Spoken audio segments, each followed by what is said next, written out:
तो गाइस कैसे हैं आप सब लोग। डीमन हंटर के एपिसोड 27 के साथ हाजिर हो। तो लास्ट एपिसोड के एंड पे हमने देखा था कि हमारी नोनोरू जो होती है वो यहाँ पर फ्रोस्ट को उसके डैड के बारे में बताती है और कहते हैं कि तुम्हारे डैड का नाम आरिगाशी था और तुम्हारे डैड कभी इस माउंटेन के गार्डियन स्पिरिट हुआ करते थे, यानी कि वो मुझे गार्ड किया करते थे क्योंकि मैं इस माउंटेन की मास्टर थी। तो तुम्हारे डैड आरिगाशी एक बहुत ही पावरफुल इंसान थे, इतने पावरफुल इंसान के वो यहाँ पर ना सिर्फ पावरफुल थे बल्कि बहुत ज्यादा बहादुर भी थे। यहाँ तक कि बहुत सारे डीमंस जो थे वो उनकी बहुत ज्यादा रिस्पेक्ट करते थे। अगर यहाँ पर कोई ड्रैगन भी आ जाता तो वो भी उनके सामने अपना सर झुका देता और उन्हें रिस्पेक्ट देता। यहाँ तक कि एम्परर खुद यहाँ पर उनकी रिस्पेक्ट करते थे, डीमन एम्परर भी उसकी रिस्पेक्ट करते थे, वो इतना पावरफुल था। एक दिन अचानक माउंटेन के फुट पर एक छोटा बच्चा दिखाई दिया जिसके पेरेंट्स उसे माउंटेन के ऊपर मरने के लिए छोड़ गए थे ताकि कोई बीस्ट उसको खा जाए। तो असल में वो बच्चा जो था वो एक इंसान था लेकिन उसकी पूरी बॉडी के ऊपर बहुत सारे बाल थे। वो बच्चा जो था वो एक लड़की थी और उस लड़की को तुम्हारे डैड ने ढूंढा था और तुम्हारे डैड उस लड़की को उठाकर ले आए और उसे यहाँ पर लेकर पालना शुरू किया, उसे पाल पोस कर बड़ा किया। जब वो लड़की बड़ी होती गई, यहाँ तक कि वो इतनी बड़ी हो गई कि यानी कि शादी की उम्र की हो गई,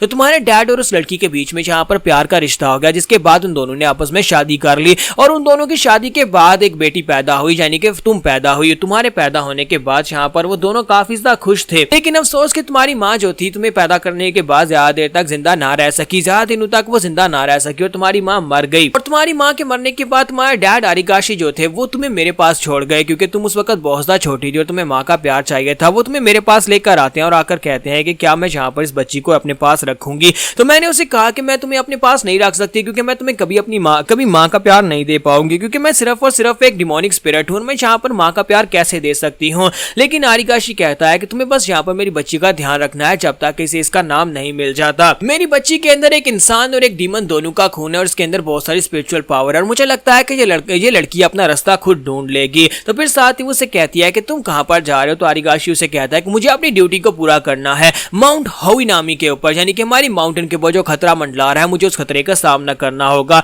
तो नोनोरू से कहती है लेकिन तुम यहाँ पर अकेले उन मॉन्स्टर्स को नहीं रोक सकते, वो मॉन्स्टर्स बहुत ज्यादा पावरफुल हैं, अगर तुम यहाँ पर उनका मुकाबला करोगे तो तुम यहाँ पर उन्हें नहीं हरा पाओगे, तुम्हें यहाँ पर रुकना चाहिए जब तक कि पेल फेस यहाँ पे नुरुमुगी यहाँ पर आ नहीं जाते। उन लोगों के यहाँ पर आने के बाद तुम्हें मदद मिलेगी और तुम यहाँ पर उनको हरा पाओगे। तो आरिगाशी से कहता है लेकिन अभी सिर्फ और सिर्फ आधा दिन हुआ है और तुम्हें पता है कि मॉन्स्टर्स कितने पावरफुल है और आधे दिन में उन्होंने यहाँ पर माउंटेन के आधे इंसानों और आधे डीमंस को वाइप आउट कर दिया है, यहाँ तक कि वो किसी बीस्ट को भी नहीं छोड़ते और मैं यहाँ पर ऐसे लोगों को बिल्कुल भी रहने नहीं दे सकता। मैं यहाँ पर इस माउंटेन का रक्षक हूँ, मैं यहाँ का गार्डियन स्पिरिट हूँ, मेरा यह फर्ज बनता है कि उन मॉन्स्टर्स को आगे बढ़ने से रोका जा सके, चाहे कुछ भी हो जाए। नोनोरू तुम मेरी बेटी को यहाँ पर जिंदा रखना और इसे एक हेल्दी लाइफ देना, चाहे मैं यहाँ पर वापस आऊं या न आऊं, लेकिन मैं इस माउंटेन की रक्षा जरूर करूंगा। और इसी के साथ ही वो आगे बढ़ता है तो उसकी बेटी फ्रोस्ट जो होती है वो चलाकर उसे डैडी कहती है और उसे कहती है कि डैडी तुम कहाँ पर जा रहे हो। तो वो पीछे घूमता और उसे कहता है कि बेटा मैं यहाँ पर जरूर वापस आऊंगा, तुम्हें परेशान नहीं होना। फिर साथ ही उसे कहता है कि एक अच्छी जिंदगी गुजारना, फिर साथ ही वहां पर से चल पड़ता है। जबकि हमारी फ्रोस्ट जो होती है उसके पीछे भागती है,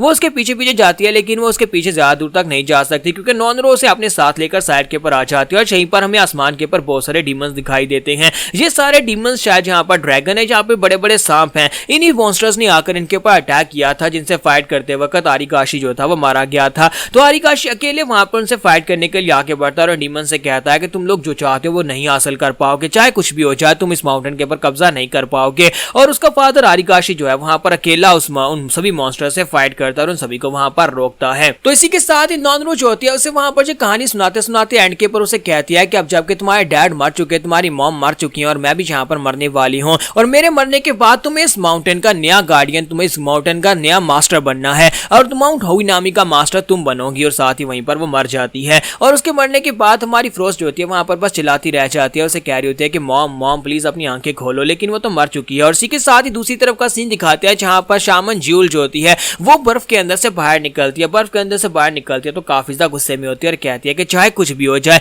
मैं उन दोनों कमीनी मॉन्स्टर्स को बिल्कुल भी नहीं छोड़ूंगी, जहां भी छुपी होंगी मैं वहां पर से निकाल लूंगी। और साथ ही वहां पर उनसे कहती है कि डोंगशिक और बाकी के सभी सोल्जर्स जल्दी से बाहर निकलो, उन लोगों का पीछा करो, आज तुम लोग कब तक यहाँ पर इस बर्फ के नीचे लेटे रहोगे। और इसी के साथ ही दूसरी तरफ का सीन दिखाते हैं जहां पर हमारा हान जो होता है वो उन वुल्स का पीछा करते करते भागता हुआ आगे की तरफ बढ़ रहा होता है। तो हमारा हान कहता है कि आज ये लोग मुझे कहां तक लेकर जा रहे हैं। फिर साथ ही हमारे हान को भी वहां पर हार्ट बीट महसूस होती है। तो हान कहता है लगता है कि मुझे यहाँ पर कुछ महसूस हुआ है, आज यहाँ पर ऐसा क्या हुआ है, ऐसा लगता है जैसे इस माउंटेन की एनर्जी चेंज हो गई हो। तो ये माउंटेन जो है जब उसका मास्टर चेंज होता है तो इसी के साथ ही हमारे हान को भी वहां पर महसूस होता है कि उसके ऊपर से रिस्ट्रिक्शंस हट चुकी हैं। तो हान कहता है कि मुझे काफी अजीब महसूस हो रहा है। तो फिर साथ ही हमारा हान जो होता है उन वुल्स की तरफ देखता है और कहता है कि कहीं ये तुम में से किसी की एनर्जी तो नहीं है, क्या तुम में से कोई डीमन तो नहीं है। तो वो सभी लोग उसकी तरफ देख रहे होते हैं। तुम्हारा हान कहता है नहीं, मुझे नहीं लगता कि इनमें से कोई डीमन है, ये सारे तो सिर्फ और सिर्फ साधारण वुल्व्स हैं। फिर साथ ही वो कहता है कि चलो मुझे लेकर चलो, कि तुम मुझे कहां पर लेकर जा रहे हो। और वो अपना सामान वहीं पर फेंक देता है और बड़ी तेजी के साथ बर्फ वाली माउंटेन की तरफ आगे भागना स्टार्ट करता है।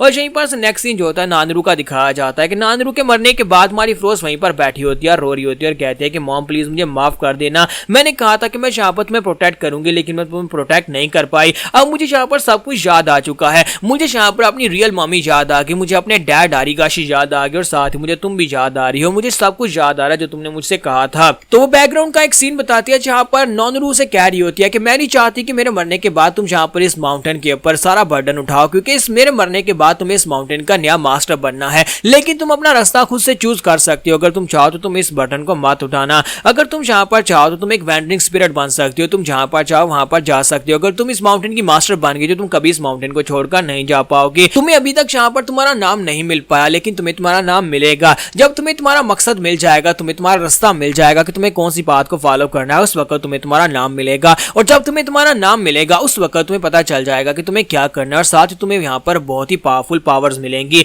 तुम्हारे नाम के मिलने के साथ ही तुम्हारी पावर्स अवेकन होंगी। तुम्हारी फ्रोस्ट वहीं पर बैठी रो रही होती है और कहती है कि पता नहीं मॉम यहाँ पर किस बारे में बात कर रही थी कि मुझे मेरा नाम मिलेगा, मेरा नाम तो फ्रोस्ट है जो कि हान सीही ने मुझे दिया है, क्या यही मेरा नाम नहीं है, लेकिन इसके साथ मुझे पावर्स नहीं मिल रही। फिर साथ ही वो कहती है कि यहाँ पर इस माउंटेन के बर्डन का क्या मतलब था, कि इस माउंटेन की अगली मास्टर मैं बनने वाली हूँ। मॉम मुझे बस सिर्फ यहाँ पर तुम्हारे साथ अपनी जिंदगी गुजारनी थी, मैं यहाँ पर तुम्हारे लिए वापस आई थी। तो वो वहां पर बैठी रो रही होती है, किसी के साथ उसके पाँव के ऊपर एक रस्सी बनती है और रस्सी बनने के साथ से बाहर की तरफ कोई खींचता है। तो ज्यूल वहां पर एक तलिस्मन को यूज करते हुए उसके पाँव के ऊपर रस्सी बांधकर उसे वहां पर केव के अंदर से खींचकर बाहर ले आती है और सीधा आकर उसे अपने हाथ में पकड़ती है, उसका गला अपने हाथ में पकड़ती है और उसे उठाकर कहती है कि अब हिमोरी अब जहां पर से आगे कहां पर भागकर जाओगी। और साथ ही अपने साथियों से कहती है कि जल्दी से अंदर जाकर चेक करो नॉनरू कहां पर है। जबकि हमारी फ्रोस्ट चिल्लाकर उसे कह रही होती है कि मुझे छोड़ो, लेकिन वो उसे कहते हैं कि तुम्हें क्या लगता है कि मैं यहाँ पर तुम्हें इतनी आसानी से छोड़ दूंगी। तो फ्रोस्ट उसे कहते हैं कमीनी कहीं कि तुम्हारी वजह से मेरी मॉम मर गई। तो वो कहते हैं कि तुम्हारा क्या मतलब है कि तुम्हारी मॉम मर गई, मैं तो यहाँ पर सोच रही थी कि नॉनरू यहाँ पर मुझसे फाइट करेगी, लेकिन वो कमीनी नॉनरू यहाँ पर मेरे आने से पहले ही मर गई। तो फिर साथ ही ज्यूल वहां पर अपने तलिस्मन की मदद से उसके हाथ भी बांध देती है, उसके हाथों और दोनों पाँव के ऊपर भी रस्सी बांध देती है और उसे बांधने के बाद वहीं पर नीचे गिरा लेती है